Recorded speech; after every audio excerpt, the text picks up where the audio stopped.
اللہ جس کو ہدایت دے اس کو کوئی گمراہ نہیں کر سکتا، اور جس کو اللہ گمراہ کر دے اس کو کوئی ہدایت نہیں دے سکتا. یعنی ہدایت بھی اللہ دیتا ہے اور گمراہ بھی اللہ ہی کرتا ہے. لیکن بندے کا اللہ کے ساتھ تعلق یہ ہونا چاہیے کہ جب وہ کوئی اچھا عمل کرے تو کہے یہ میرے رب کی توفیق سے ہے، یہ میرے رب کی ہدایت سے ہے، اور جب وہ کوئی غلط کام کرے تو یہ کہے کہ اس میں شیطان کا قصور ہے، شیطان نے ہم کو بہکا دیا، شیطان نے ہم سے یہ غلط کام کرا دیا. میرے پیارے ساتھیوں، وہ اپنے رب کے اوپر الزام نہ لگنے دے.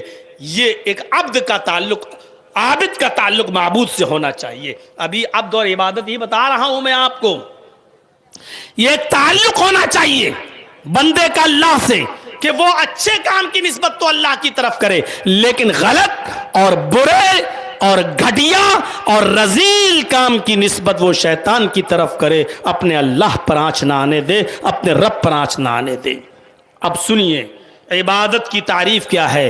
عبادت کی تعریف علامہ ابن القیم الجوزی رحمت اللہ علیہ نے جو کی ہے عربی زبان میں، وہ یہ کی ہے کہ وَعَلَمْ أَنَّ النِّيَّةَ رُوحٌ وَالْعِبَادَةَ جَسَدٌ وَلَا الْحَيَاةَ لِلْجَسَدِ بِدُونِ الرُّوحِ. یہ عبادت کی تعریف کی ہے علامہ ابن قیم الجوزی رحمت اللہ علیہ نے. وَعَلَمْ، جان لو، سن لو، ان النیت روح، نیت روح ہے، والعبادت جسد، عبادت جسم ہے. دیکھیے ہماری باڈی دو چیزوں سے مل کر بنی ہے، ایک تو باڈی ہے اور ایک روح ہے. روح اور جسم سے مل کر یہ شریر تیار ہے. اگر روح نکال دی جائے تو جسم کی کوئی حیثیت نہیں ہے. آپ کا بیٹا جو آپ کی آنکھوں کا ٹھنڈک ہے، آپ کی آنکھوں کا تارا ہے، ابھی اگر اس کے اندر سے روح نکال لی جائے تو 2-4 گھنٹے رونے پیٹنے کے بعد، 7-8 گھنٹے رکھنے کے بعد آپ اپنے اسی آنکھوں کے نور کو، اسی لخت جگر کو، اس آنکھوں کی ٹھنڈک کو اب اپنے گھر میں نہیں رہنے دیں گے، اٹھا کر قبرستان میں لے جائیں گے اور دفن کر دیں گے. کیوں؟ کیونکہ اب یہ جسم بغیر روح کے بیکار ہے. بغیر روح کے اب یہ جسم بیکار ہے. اب اس جسم کی کوئی حیثیت نہیں ہے، اب اس جسم کی کوئی حیثیت نہیں ہے کیونکہ روح نکل چکی ہے. تو عبادت کی روح بتائی ہے. اب آئیے ذرا ہم اب جو چیز بتا رہا ہوں وہ سننے کے لائق ہے. علامہ ابن قیم نے کیا کہا ہے؟ وَعَلَمْ أَنَّ النِّيَّةَ رُوحٌ، نیت روح ہے، نیت روح ہے. کوئی بھی عبادت آپ کریے، اگر اس کے اندر نیت اچھی ہے تو وہ عبادت زندہ ہے. اگر اس عبادت میں نیت بیکار ہے تو وہ عبادت بیکار ہے، وہ عبادت مردہ ہے، اس کی کوئی حیثیت نہیں ہے. تو ان النیت روح، نیت روح ہے، والعبادت جسد، اور عبادت جسم ہے، عبادت جسم ہے. وَلَا الْحَيَاةَ لِلْجَسَدِ بِدُونِ الرُّوحِ، اور جسم جو ہے بغیر روح کے کوئی زندگی نہیں ہے. جسم کو کے اندر زندگی ہے ہی نہیں بغیر روح کے. یعنی روح ہوگی تو جسم زندہ ہے، اور روح نہیں ہے تو جسم بیکار ہے. وَكَذَلِكَ قَالَ اللَّهُ تَبَارَكَ وَتَعَالَى، اسی لیے اللہ تبارک و تعالی نے فرمایا لَن يَنَالَ اللَّهَ لُحُومُهَا وَلَا دِمَاؤُهَا وَلَكِنْ يَنَالُهُ التَّقْوَى مِنْكُمْ. اللہ رب العالمین کو قربانی کا گوشت اور اس کا خون نہیں پہنچتا. یعنی جو قربانی کرتے ہو یہ قربانی عبادت ہے اور اس کی روح نیت ہے. اگر آپ اچھی نیت سے قربانی کر رہے ہیں تو قبول ہے، اور قربانی میں اگر آپ کی نیت ٹھیک نہیں ہے، اچھا یہ 10,000 کا بکرا لایا ہے، میں 15 کا لے کے آؤں گا. یہ اچھا یہ 1 بکرا کر رہا ہے، میں 2 بکرے کروں گا. اچھا میں بات تگڑا اور تندرست بکرا لاؤں گا تاکہ لوگ کہیں کہ دیکھو محلے میں اس کا بکرا کتنا تندرست ہے، ماشاءاللہ اس نے کتنا موٹا تازہ بکرا کیا. قربانی کر رہے ہیں آپ لیکن نیت آپ کی اچھی نہیں ہے، روح نکل گئی ہے آپ کی. اللہ نے کیا کہا؟ تم جو قربانی کرتے ہو اس کا گوشت اور اس کا خون ہمارے پاس نہیں پہنچتا، بلکہ ہم تو اس کی نیت دیکھتے ہیں، اس کی روح دیکھتے ہیں. یعنی نیت کیا ہے؟ اللہ کہتا ہے وَلَكِنْ يَنَالُهُ التَّقْوَى مِنْكُمْ، تقوی پہنچتا ہے ہمارے پاس. نیت اچھی ہونی چاہیے. جنگ ہو رہی ہے، سنیے واقعہ، جنگ ہو رہی ہے اور حضرت علی نے ایک یہودی سے یہ شرط لگا لی، اس جنگ کے اندر اکیلے اکیلے لڑیں گے، چلا جا میدان میں، تو مجھے مار دے یا میں تجھے مار دوں، چلو۔ اور دونوں میدان میں آ گئے، دونوں کے ہاتھ میں تلواریں ہیں، دونوں لڑنے لگے۔ یہ جہاد ہے، جہاد عبادت ہے۔ سن لیجئے میرے پیارے ساتھیوں، حضرت علی اس عبادت میں شامل ہیں۔ اب عبادت کی روح بتلا رہا ہوں، دیکھیے کیا ہے۔ حضرت علی اس عبادت میں شامل ہیں، اس کافر کو، اس یہودی کو مارنا چاہتے ہیں اللہ کی رضا مندی کے لیے، اعلاء کلمت اللہ کے لیے۔ جنگ شروع ہو جاتی ہے، دونوں لڑنے لگتے ہیں، اور اتفاق دیکھیے لڑتے لڑتے دونوں کی تلواریں ایک دوسرے سے ٹکرائیں اور دونوں کی تلواریں زمین کی اوپر گر گئیں۔ جنگ میں دونوں لڑ رہے ہیں، یہودی بھی اور علی بھی۔ حضرت علی اور یہودی دونوں کی تلواریں ٹکرائیں اور دونوں کی تلواریں زمین کے اوپر کہیں دور گر گئیں۔ اب دونوں ہی میں لاتم گھوسم ہونے لگا، دونوں ہی میں ہاتھ اور پیر کی لڑائی شروع ہو گئی۔ تلواریں پڑی ہیں، پڑی رہنے دو۔ اب دونوں ہی ہاتھوں سے، مکوں سے، گھوسوں سے ایک دوسرے کو مارنے لگے۔ وہ کبھی علی کو مارتا، کبھی علی اس کو مارتے۔ لڑتے لڑتے لڑتے لڑتے لڑتے لڑتے یہ جنگ اتنی خطرناک ہوئی کہ لڑتے لڑتے ایک موقع ایسا آیا کہ حضرت علی اس یہودی کے اوپر چڑھ گئے، اس یہودی کے سینے پر بیٹھ گئے اور اپنے دونوں ہاتھ سے اس کا گلا دبانے لگے۔ حضرت علی اس کا گلا دبانے لگے کس کے، اور شرط یہی تھا۔ کیا تھی شرط؟ یا تم مجھے مار دو یا میں تمہیں مار دوں۔ حضرت علی اس کا گلا ایسے پکڑ کے دبانے لگے، کس کے زور سے جب دبایا تو اس یہودی نے ایک چالاکی سے کام کیا۔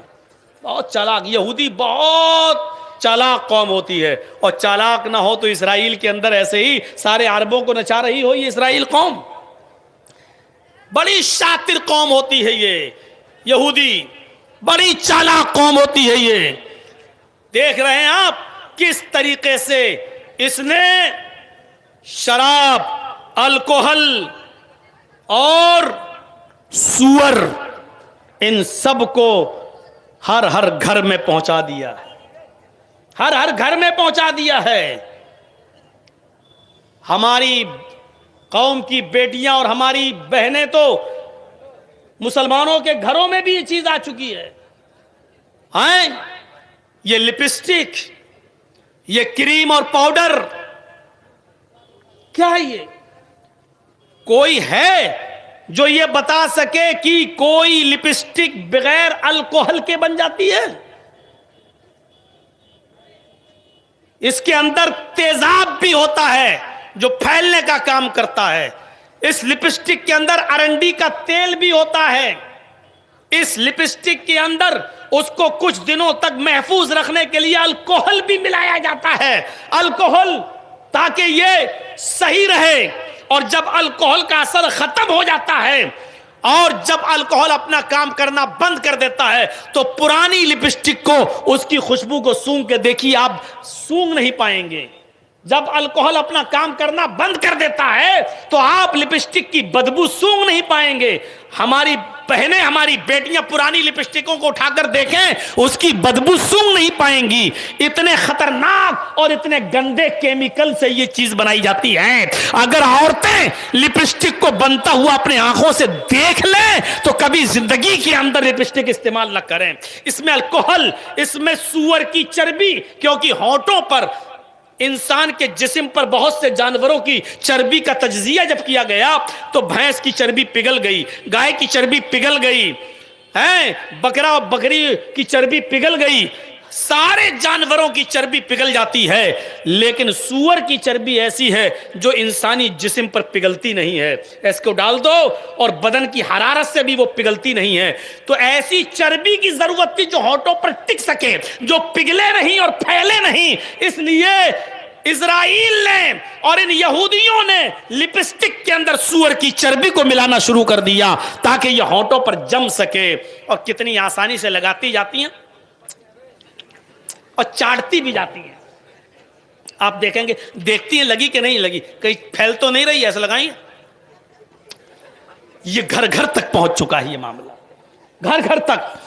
کتنی عیار اور مکار قوم ہے یہ یہودیت، جس نے سور کو ہمارے گھروں تک پہنچا دیا، اور یہ بیچارے بہت بڑے شاکاہاری بنتے ہیں جو ہر جانور رام رام رام رام رام رام، ان کی عورتیں بھی سور کی چربی استعمال کر رہی ہیں، گھر گھر پہنچ چکی ہیں۔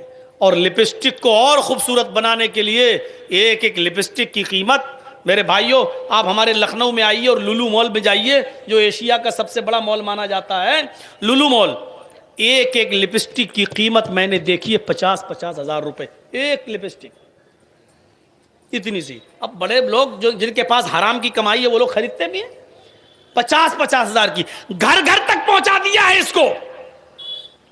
اور یہ پاؤڈر اور کریمیں جو بن رہی ہیں میرے بھائیوں، اگر آپ ان کی حقیقت جان لیں تو تعجب کریں گے۔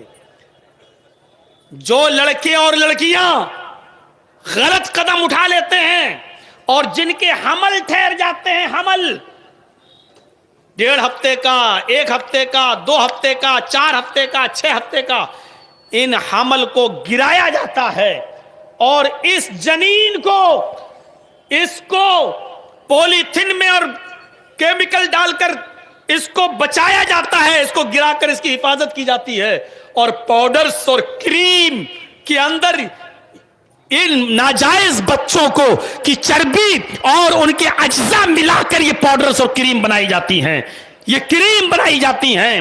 میرے پاس پوری ایک ریسرچ رکھی ہوئی ہے میرے پاس، میرے بھائیوں آئیے اور پڑھیے اور دیکھیے، باقاعدہ اس پر ایک فلم بنی تھی، ایک فلم بنی ہے، اور اس فلم کے بہت ہنگامہ ہوا، بہت ہنگامہ ہوا ہے۔ سن 1985 کے اندر، وہ 1885 کے اندر وہ فلم چلائی بھی گئی تھی، وہ فلم چلی تھی جس پر بڑا ہنگامہ ہوا۔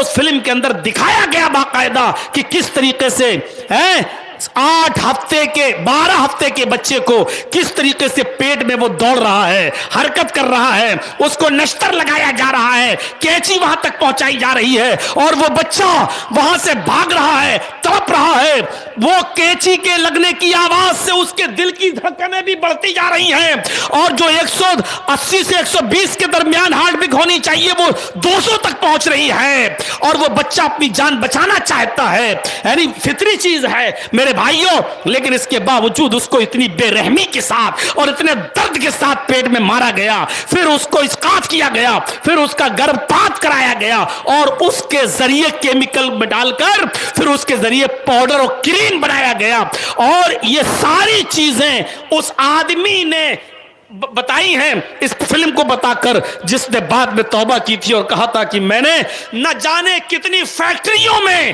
ان چھوٹے چھوٹے معصوم بچوں کو سپلائی کیا ہے، گرایا ہے پیٹ سے حمل کو، اور حمل کو گرانے کے بعد میں نے ان کو ہاسپٹلوں میں پہنچایا ہے، اور کریم اور یہ فیکٹری پاؤڈر کی ہے یہاں تک میں نے ان کو پہنچایا ہے۔ میرے بھائیوں، یہ یہودیت اتنی نالائق قوم ہے، اتنی بے شرم قوم ہے کہ یہ معصوم اور چھوٹے چھوٹے بچوں کے ساتھ بھی کھلواڑ کرتی ہے۔